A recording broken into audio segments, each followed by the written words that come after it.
Suku Bajo terkenal dengan kehebatannya dalam menjelajahi lautan. Pengembara laut, itulah yang sering dikatakan banyak orang tentang suku Bajo. Di Kepulauan Togean, Provinsi Sulawesi Tengah, nelayan dari suku Bajo dikenal terlatih melaut sejak lahir di perairan yang terdiri dari puluhan pulau-pulau kecil ini.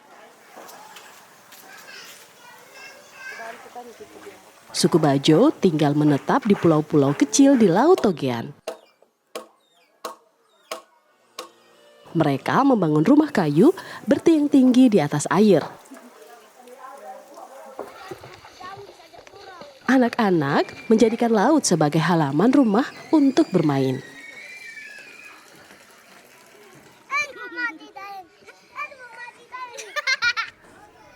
Kepulauan Togean tidak hanya dikenal dengan keindahan pesona baharinya.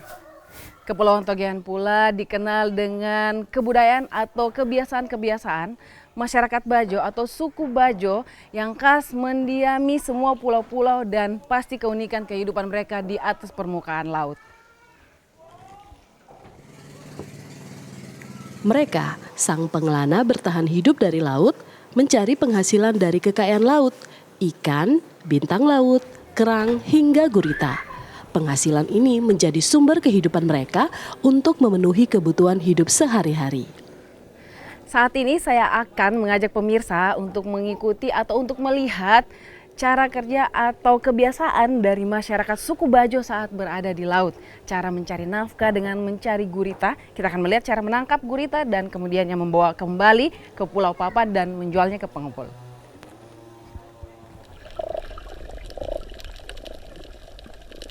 Gurita atau oktopus adalah hewan moluska yang merupakan salah satu jenis bintang laut yang mampu hidup di perairan laut tropis hingga wilayah kutub.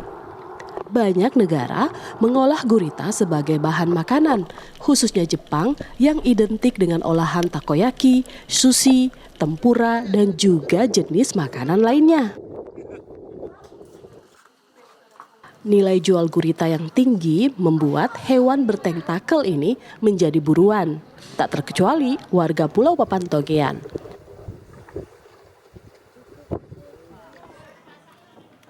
Menangkap gurita dengan cara tradisional justru menjadi budaya tradisi yang dimiliki daerah yang dikenal dengan jembatan panjangnya ini. Ikuti saya yuk melihat bagaimana lebih dekat tradisi menangkap gurita di Pulau Papan. Nah, pagi ini di Pulau Papan saya akan mengikuti Tante Misra bersama kedua orang temannya untuk ke satu tempat mengambil taripang ya. Taripang dari laut. Ayo ikuti. Bagaimana naiknya nih? Tante Misra. Tiga Sri Kandi, begitulah warga Pulau Papan menyebut ketiga wanita ini. Mereka selalu bersama ketika hendak menangkap gurita, membantu suami dalam memenuhi kebutuhan hidup.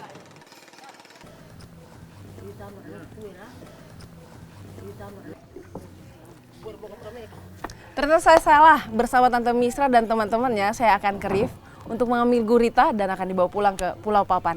Ayo ikut kegiatan saya hari ini bersama tiga Sri Kandi dari Pulau Papan.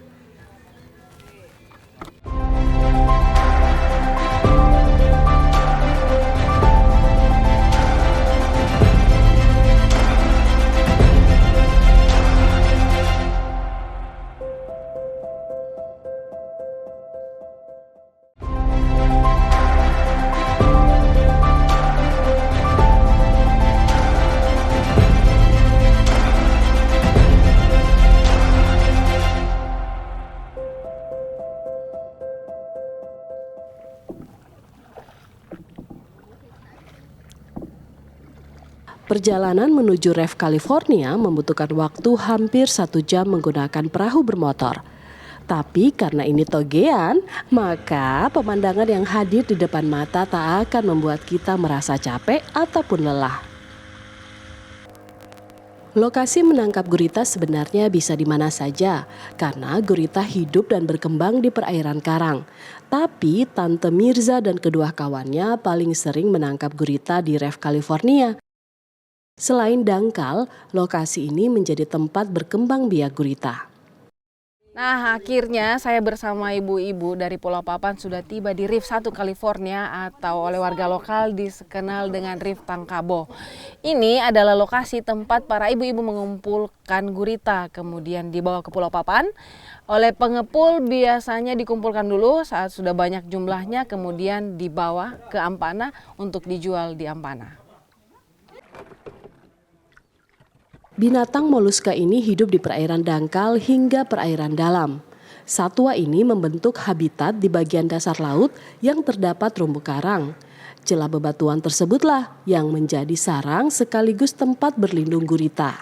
Nah, Tante Mirza dan ketiga kawannya sudah memiliki insting dalam menentukan tempat mengambil gurita.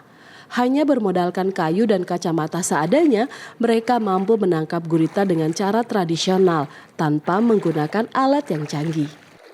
Ibu-ibu tadi yang bertiga, Tante Mirza sama teman-temannya sudah turun, tapi saya tidak bisa turun karena saya tidak menggunakan alas kaki dan itu berbahaya untuk kaki saya. Jadi kita akan menunggu sampai tante-tante itu kembali ke sini mengumpulkan gurita.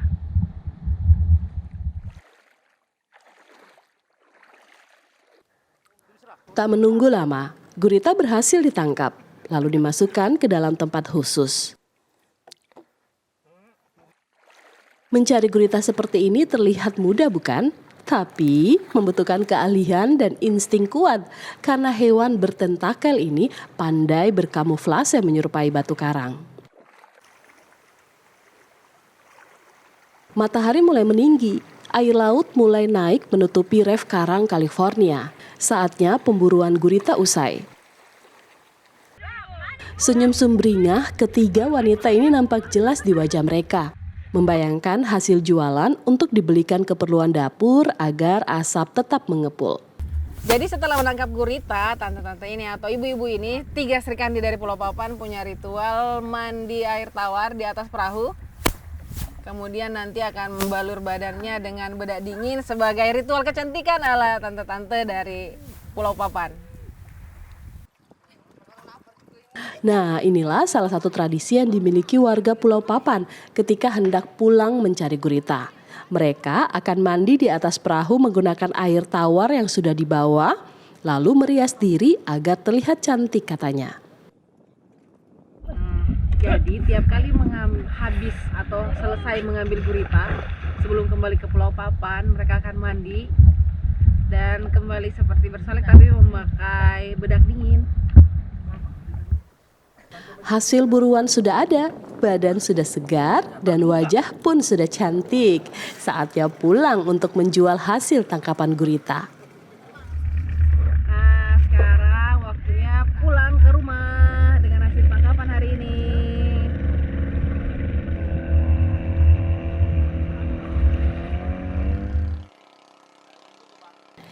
Selain ikan, gurita menjadi salah satu hasil jualan yang memiliki nilai jual tinggi. Di Pulau Papan ada beberapa warga yang menjadi pengepul, tempat para nelayan menjual hasil tangkapan mereka. Setelah dari Reef Tangkabo, saya bersama Tante Mirza dan teman-temannya akan menuju ke salah satu pengepul gurita yang ada di Pulau Papan. Tante-tante ini akan menjual hasil tangkapan gurita hari ini dan kita lihat hasilnya bisa mendapatkan rupiah berapa banyak. Gurita dihargai 30 sampai 35 ribu rupiah per kilonya oleh pengepul. Ini tergantung harga pasaran. Sehari-hari Tante Mirza dan kawan-kawan bisa mendapatkan 1 hingga 3 kilogram gurita, tergantung musim. Syukurlah hari ini hasil tangkapan cukup untuk memenuhi kebutuhan hari ini. Yang per kilo ini Pak? Iya, 35. Nah, ini yang 07, 17.000 dia. 07, 17.000. Wah, ini yang berbagi 7.000, 17.500. Jadi inilah hasil tangkapan gurita pada hari ini. Uangnya bisa dipakai untuk membantu memenuhi kebutuhan keluarga sehari-hari. Nah, besok saya akan janjian lagi dengan masyarakat yang ada di Pulau Papan. Kita akan melihat versi pria atau laki-laki untuk menangkap gurita pada besok hari.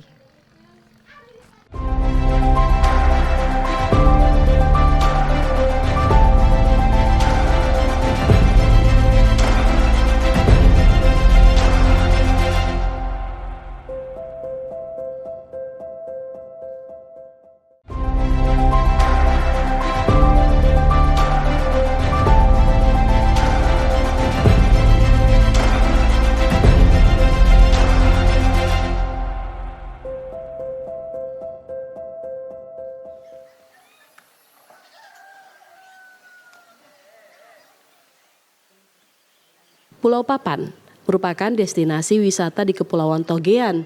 Karena selain desanya yang unik, pulau kecil ini dianugerahi keindahan bahari yang mempesona. Tapi selain keindahannya, desa kecil ini juga memiliki daya tarik mengenai kehidupan warganya, menggunakan cara tradisional untuk menangkap hasil laut.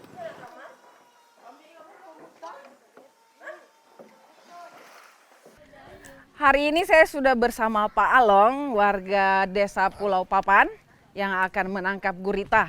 Kalau kemarin bersama Tiga Sri Kandi menangkap gurita menggunakan tombak, hari ini saya menggunakan gara-gara atau umpan tiruan dari gurita untuk memancing teman-teman gurita untuk berkumpul dan ditangkap oleh Pak Along. Pak, duluan Pak. Nanti lokasinya sebelah mana Pak?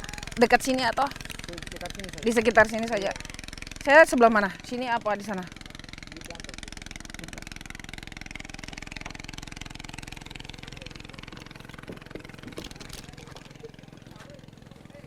Oke.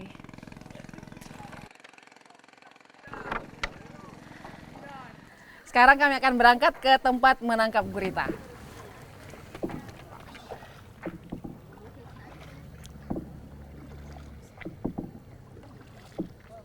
Tak berbeda jauh cara menangkap gurita dengan 3 wanita warga Pulau Papan kemarin.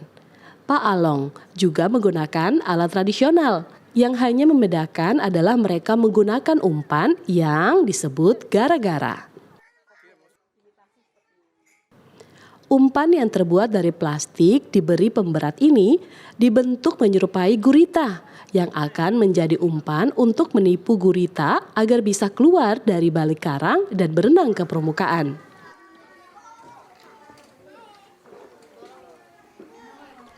Nah, saat ini kita lagi proses menangkap atau mencari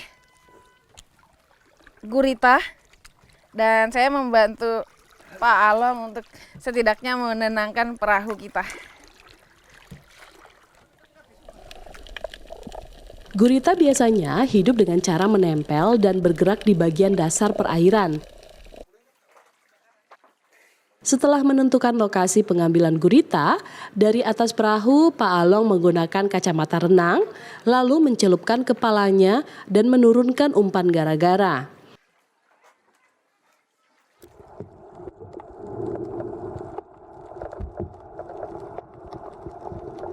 Dengan teknik tarik ulur, umpan gara-gara bermain di dalam air menyerupai gurita yang berenang.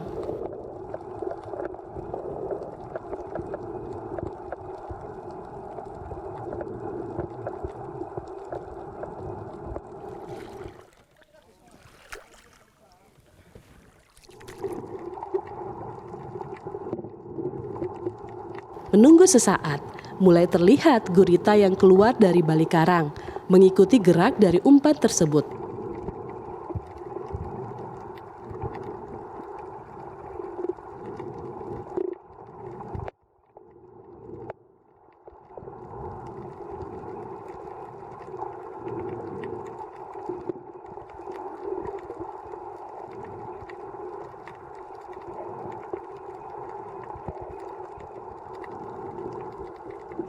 Pak Along terus memainkan umpannya. Ini harus dilakukan secara tenang agar gurita tidak merasa terancam dan mengeluarkan tintanya.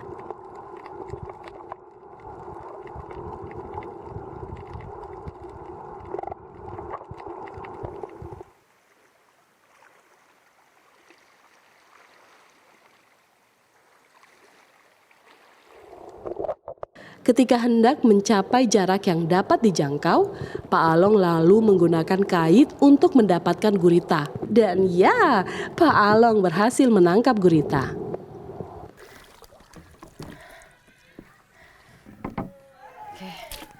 Nah, sepertinya hari ini kita berhasil menangkap satu gurita. Apa? Dikasih mati. Sip. Dihetet. Boleh diangkat, Pak. Ais. Nah, biasanya yang seperti ini berapa beratnya? 1 kilo lebih. 1 kilo lebih ya? Nah, hasil tangkapan kami hari ini kisarannya sekitar 1 kilo atau bisa lebih. Seperti kemarin berarti bisa dihargai 35.000 sekilonya. Yeay, akhirnya dapat.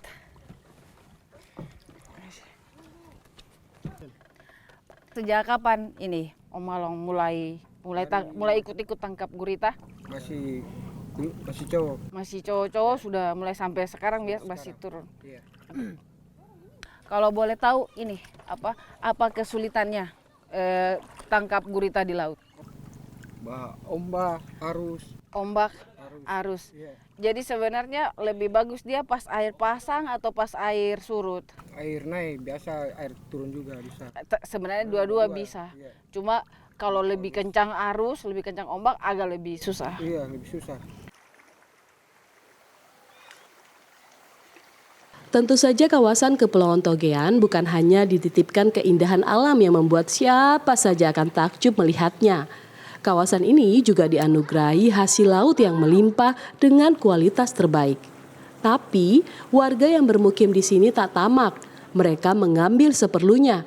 Asal bisa membuat perut kenyang dan kebutuhan hidup lainnya terpenuhi sudah cukup bagi mereka. Mereka juga menjaga kelestarian laut dengan menggunakan alat tradisional, tidak merusak karang dengan bom, atau menggunakan pukat yang besar untuk mengambil ikan di dasar. Mereka sadar, jika laut rusak, maka dari mana mereka akan makan nantinya.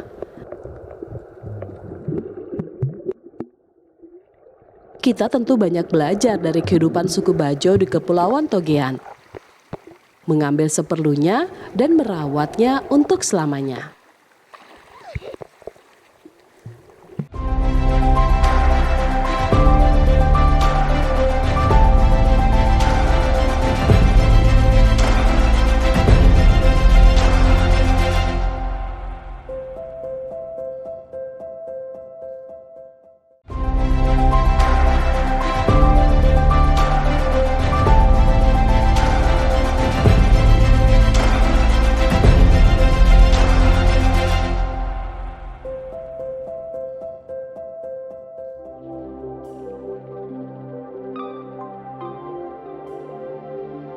Berada di Kepulauan Togean rasanya kurang lengkap jika tidak mengeksplor kawasan ini.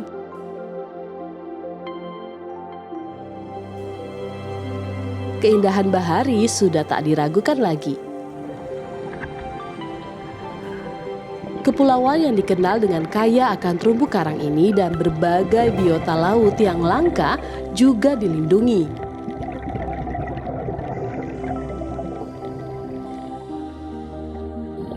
Kepulauan Togean merupakan salah satu bagian ekosistem terumbu karang penting dari Coral Triangle yang meliputi Indonesia, Filipina, juga Malaysia. Kebayangkan bagaimana pentingnya kepulauan ini?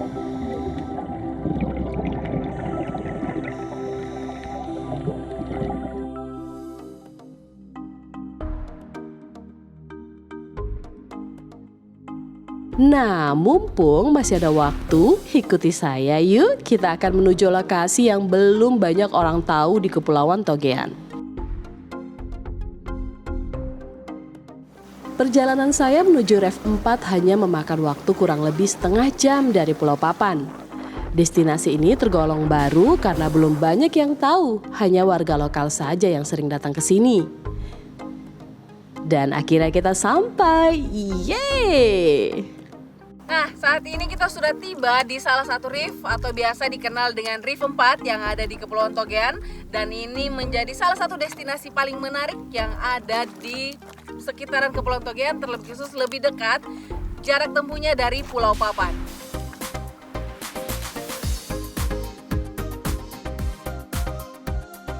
Reef 4 adalah kumpulan karang-karang kecil di tengah lautan yang membentuk sebuah daratan kecil. Warnanya yang putih berpadu dengan warna biru laut yang bening menambah kekhasan tempat ini.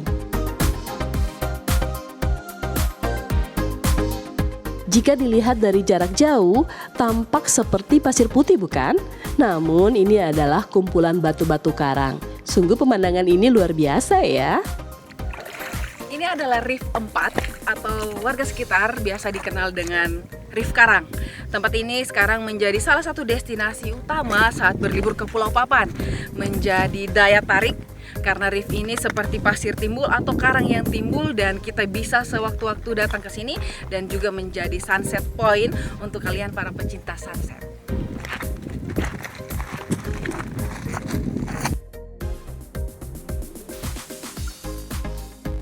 Kalau ke sini jangan sampai lupa pakai sunblock ya, karena mataharinya di sini panasnya pol. Belum lagi tak ada tempat untuk berteduh. Nah, tipsnya kalau ke sini bawalah perbekalan yang cukup, air juga makanan. Yang penting harus diingat ya, jangan lupa mengabadikan momen foto maupun video untuk diupload di media sosial kita agar lokasi ini bisa terkenal juga mendapatkan income yang lebih untuk warga sekitar.